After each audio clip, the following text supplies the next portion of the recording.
when I was growing up, the Boogie Man lived right up the road.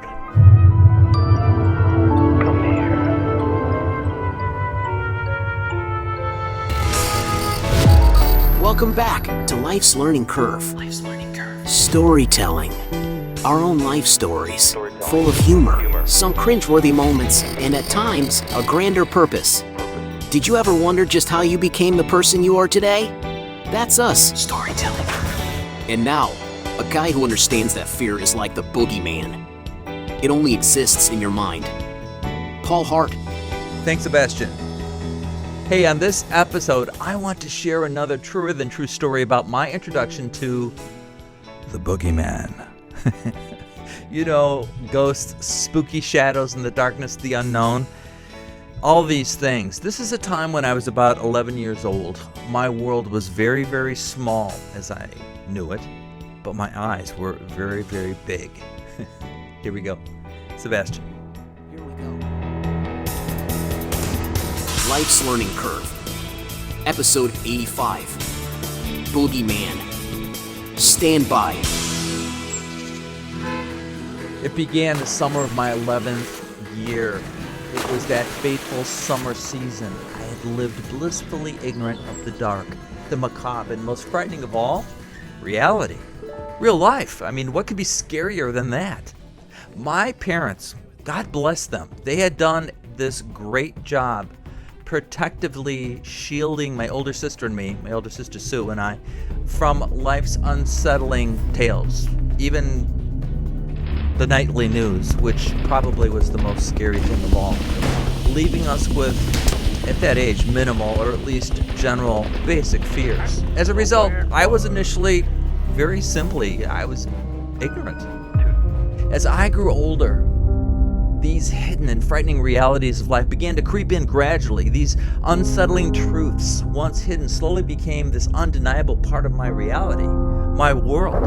I was no more prepared for life's inevitable scary stories, accidents, tragedies, whatever, the bad stuff, than, let's say like a newborn baby, not prepared. But let's go back to that first time. Summer.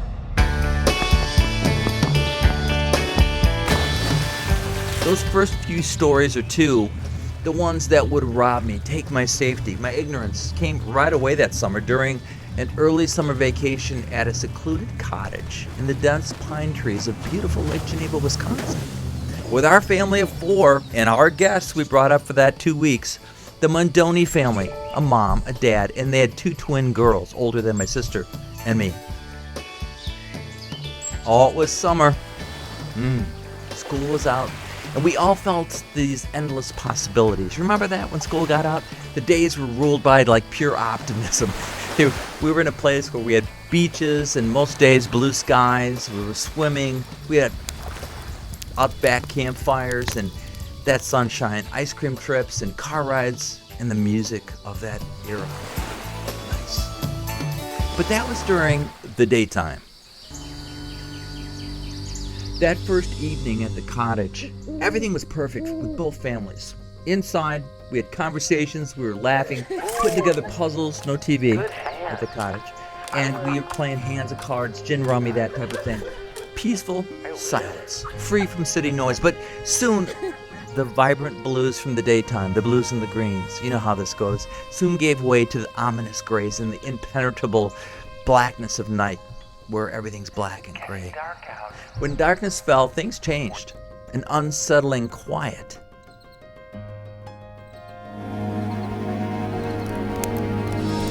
Later that evening, as all 8 of us sat around the blazing campfire behind that rustic cottage, the adults all shared funny stories of their days past. You know, family memories, vacations to Yosemite, and family gatherings, summer stuff. But I heard something.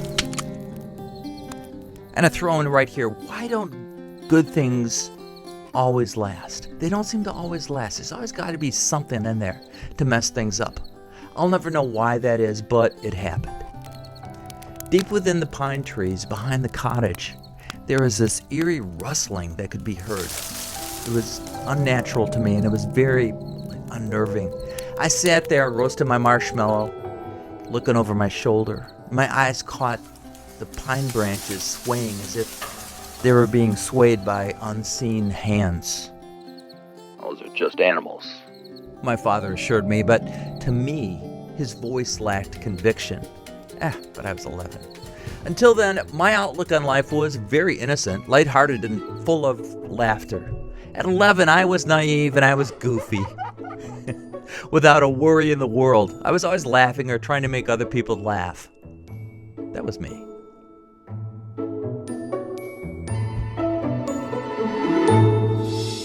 The dark Wisconsin woods. It was that night, after coffee cake dessert, that everything changed. See, it was on that first night of our 2-week stay at the rustic cottage deep within the dark Wisconsin woods, a night where the moon cast long shadows over our backyard behind the cottage. It was late. Our parents had just gone inside to straighten up, as they said, and make a grocery list for the next day. So there we sat, my sister Sue, me, and the Mundoni twins, Heather and Haley, who had encouraged us to move closer to the campfire. That flickering campfire seemed to have some sort of a good promise. Guys, come on over to the campfire. Mom and Dad are inside. This'll be perfect, I promise. Want to hear a ghost story? Yeah. My response? Hey, sure. That sounded kind of cool, kind of interesting. I'd never heard one before, so there we were. We sat on the ground, Sue and I. We eagerly leaned in. It was odd, but as it turned out, those next 3 minutes or so would affect my perspectives of life, safety, reality, and the world as a whole for, well, I guess probably the rest of my life. What was said? Well, in just minutes, the Mundoni twins had spun 2 terrifying tales, to me at least. 2 stories of a sinister entity they claimed lurked in our very secluded property. His name? The Boogie Man. Okay. Listen, the Boogie Man is this shadowy figure. Like a ghost. The Boogie Man can slip through the narrowest of windows without a sound. He will leave behind chilling messages scrawled in condensation on mirrors. You know, on fogged up mirrors? Like after a hot shower? Yeah. Imagine stepping out and seeing, I'm watching you. I'll get you. Or, you're next. Staring back at you. You scared yet, Paul? Sue. You should be. Yeah.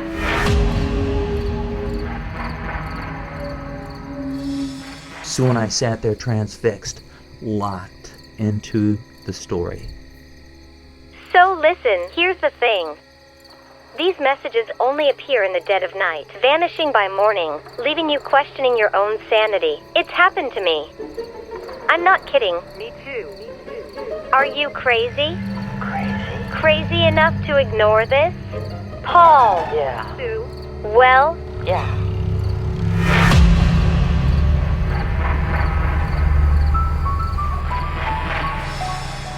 Our eyes were round as saucers. For my 11-year-old self, these stories were more than mere fabrications. With that much detail, they had to be true. Right? Right. My heart raced, Right. and a tingling sensation. The once serene and safe pine tree forest behind the cottage now seemed, well, when I looked back, it was like full of danger and maybe evil. To me, things had changed. Everything had changed.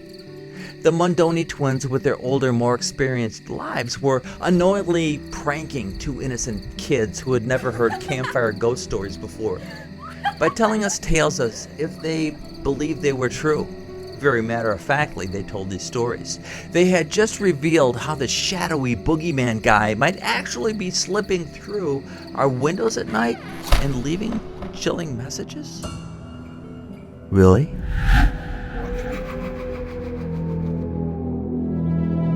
But it didn't end there. Okay. Listen, here's another one. Get this, out there, In the trees. out back right now. Out there in the dark pine trees. We can't see it, But there's a ghostly phantom with a sinister gift. A gift. My 11-year-old logic wondered, two evil things out there in the woods together? Oh, come on. What do these two things have dinner together too? This phantom's got this creepy power. He can sound exactly like the voices of your family. Your mom, dad, grandma, grandpa. You ever hear your mom call you, only to find out she's not even home? Yes. We both nodded. Our mouths were hanging open. Where are you, son? Well, it happens all the time. Kids hear their mom's soothing voice or their dad's reassuring words, luring them out of their safe homes and into the dark, scary pine trees. Come outside. Once they're in the woods, they'd realize too late they'd been tricked. The familiar voices would twist into sinister laughter, echoing through the trees. Then what happens? Well, you're too young to hear about that. Yeah. But let me tell you guys, you don't want to know. Nope. It's out there now. Run. Run away. Run! With that, the Mundoni twins both screamed. They jumped up, they ran inside, leaving my sister and me exposed to life's contrived evils. And with that, our night ended. We scampered away. Our parents put us to bed quickly that night, not knowing the stories we'd been told. Dad said we had all stayed up too late. Get to bed. It was the truth. But it seemed to me, in my imagination, it was abrupt. Too abrupt. Was he trying to protect us from something out there we didn't understand? Did he know something we didn't? My imagination. That night, I went to bed mesmerized. I had let my imagination run wild. As it turned out, this wasn't fun. This wasn't funny to me. These vivid, horrifying images wove themselves into my young mind, creating this fear-based state of mind that robbed me of sleep and of peace. That night, every creak of that cottage, every whisper of the wind became a sign of the Boogie Man and his impending arrival. And he's coming. I know he's coming. Now my sister Sue, on the other hand, interesting. She was sleeping like a baby, unaffected. Well, Sue, as it turns out, was, and still is to this day, a realist, calling BS when she heard a fake story. Me? I lived in this world of stories, imagination, elaboration, and I thrived there. I wrote stories when I was a kid, and in my stories, anything was possible. That's why they're stories. Therefore, I accepted these stories a bit too easily. One thing was for sure, though. I never wanted to feel this scared ever again. I vowed from then on I would anticipate, I would be prepared ahead of time for any fear or misfortune.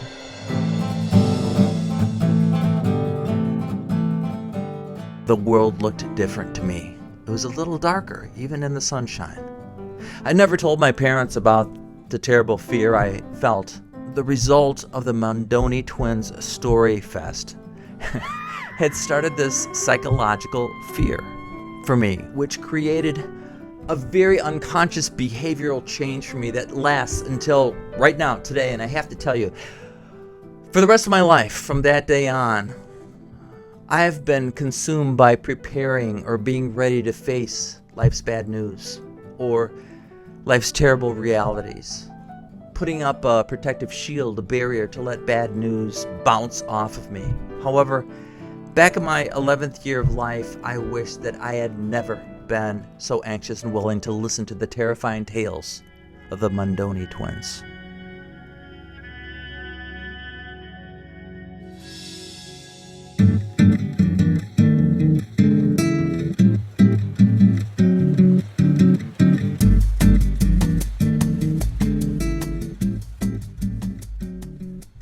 Back at home around the age of 12, my parents deemed me old enough to be left home alone. My sister was a social kind of kid, and she and her friends always had sleepovers and parties and such, and there were times she was at a sleepover and my parents were going out for an anniversary dinner. They did not go out as a couple often. Are you sure you don't mind being by yourself? Without your older sister here? I kind of liked the thought of watching TV when they were gone, playing records really loud and drawing stories, writing stories, whatever, without any kind of interruption. I'd stay up late too if I could. No, Mom, I'm good. I got stuff to do. And I was really looking forward to it, my time alone. I was confident I would be okay. I was old enough to take care of myself.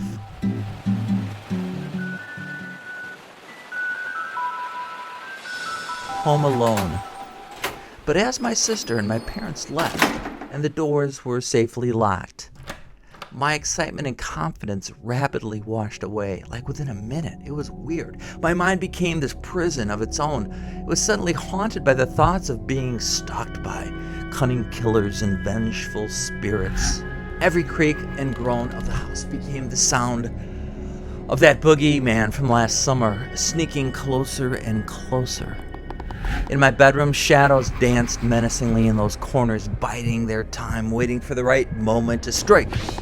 My stupid 12-year-old imagination. I tried to play records, or read, or watch TV, but my imagination of what could be was just more powerful. As the evening went on, one fear merged and then overtook the previous fear. And worst of all were possible fears based in reality, that my parents might be involved in a car crash while they're out. Why, I may never see them again. What would I do? I wish I'd been nicer to them. I wish I hadn't been such a goof all my life. Now, the fear of my parents' death overrode my stupid, contrived story. And that was when I understood much better that our lives give us very real situations, and that made-up stories, scary stories, were pretty stupid, not interesting, and basically, for me, a waste of time.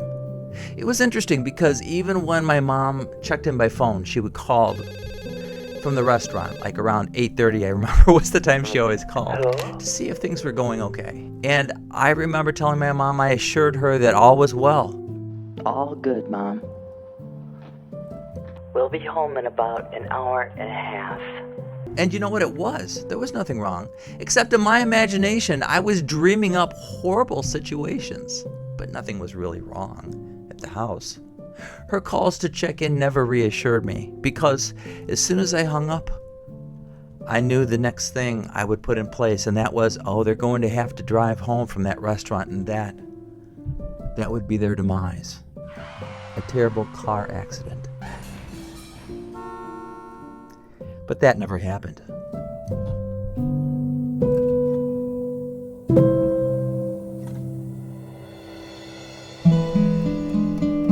And finally, Mom, is it safe here, where we live?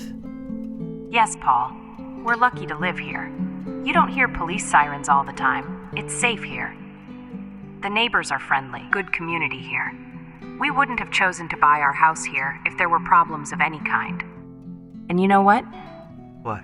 We want you and your sister to always live in a place you can feel safe. That's here. When you're a kid, you lie awake at nights and your mind wanders. Is it safe here, in my town, in my house? Will someone break into our house tonight with harm in mind? You begin to hear every little sound, every night, every day, every little moan, and your brain begins to play tricks on you. What was that noise? Was that footsteps on the stairs coming up to my room? Your brain will play tricks on you if you let it. That's something you should find out as you live. If you hear footsteps on the steps, you're going to hear footsteps on the steps. Are there mentally insane people out there that know nothing but harmful behaviors?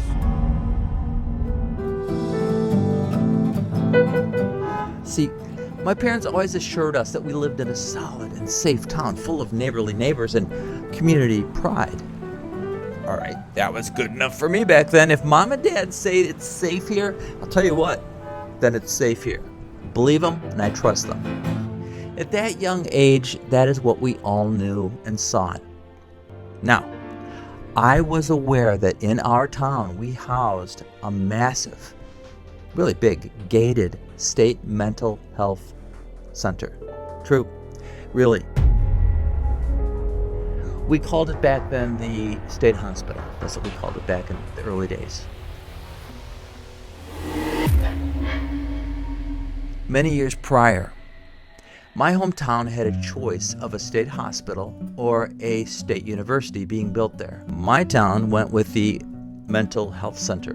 In my youth, on occasion, we might see a few state hospital escapees downtown. The escapees were easy to pick out. They were unfortunate, pretty much harmless escapees that had sneaked out only to wander around town pushing shopping carts filled with garbage or wearing a winter coat on those 90-degree humid and dank August days. We saw those people, and we prayed for those people. They seemed harmless, a bit sad and a bit crazy. Now, jump ahead. But it wasn't until I was about 20 years old, much down the road, that the community discovered the truth. Discovered what? You ask, what's the truth? Well, as it turns out, our nightly newspaper, our local town newspaper, revealed an unknown. One day the paper came out and it said that the state mental institution had a special building on its property built much like a maximum security prison. It was hidden on property in a very remote part of the health center campus. And according to the local newspaper, over the past 20 years, this super prison was where the most dangerous, frightening, psychotic, and insane criminals were kept in a secure maximum lockdown situation. Think Hannibal Lecter types, you know. And the newspaper reported that these dangerous inmates had been relocated recently, all of them, to a more secure West Coast facility, and noted that we were all safe now. What? Safe now? We as citizens had been kept in the dark about these potential extreme dangers? Nobody knew. The front page article made sure to reassure us that now was the first time our community could now feel safe and secure. Our town had been gaslighted for years.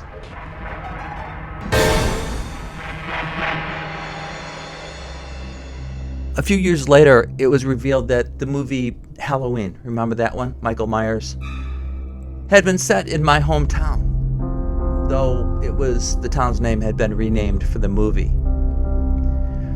So Michael Myers had possibly been a reality, and my hometown had housed the country's most dangerous, insane criminals.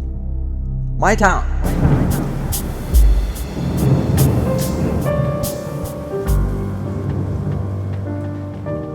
Okay, so I was relieved that I had not known this as a child.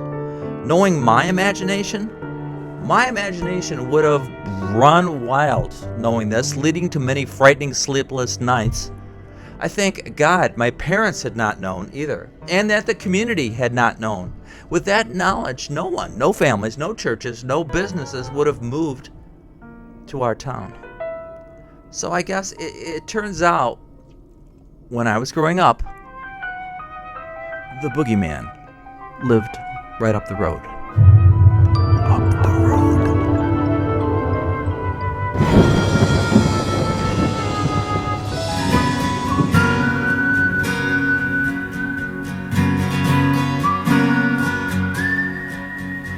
So what did we learn from today's stories? Well, it's probably me. I probably learned the most from this. I learned more about myself. What did I learn? Well, I don't fear my own demise. I've lived, a really grand life with many adventures conquered. I didn't have this bucket list because I did those things. Throughout my life, I've feared losing others. Probably everyone feels a little bit that way. And I felt the need to be prepared for these inevitable tragedies in life. Now, this began a philosophy that I've always lived in fear of being surprised by the worst. I tried in every circumstance to get a head start on things.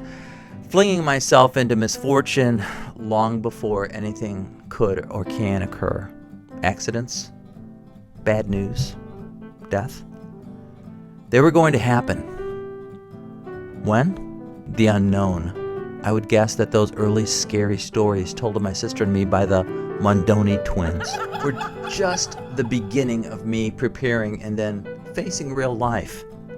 I was actually better prepared, I think. Why?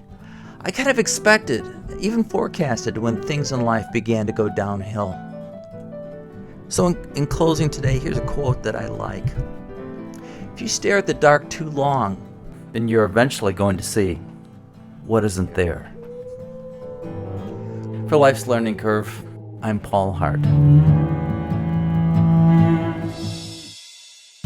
Subscribe to Life's Learning Curve at lifeslearningcurve.org and leave a review on Apple Podcasts, Stitcher, or Podchaser.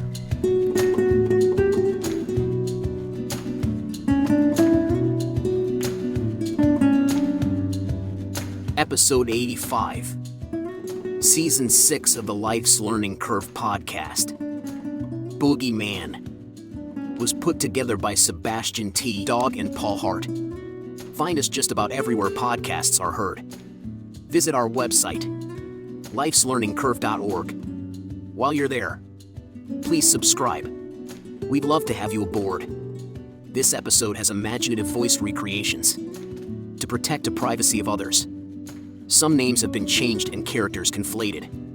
Episode 85, Season 6 of Life's Learning Curve. Boogie Man. For more lifelong stories and realer than real experiences, catch us right here.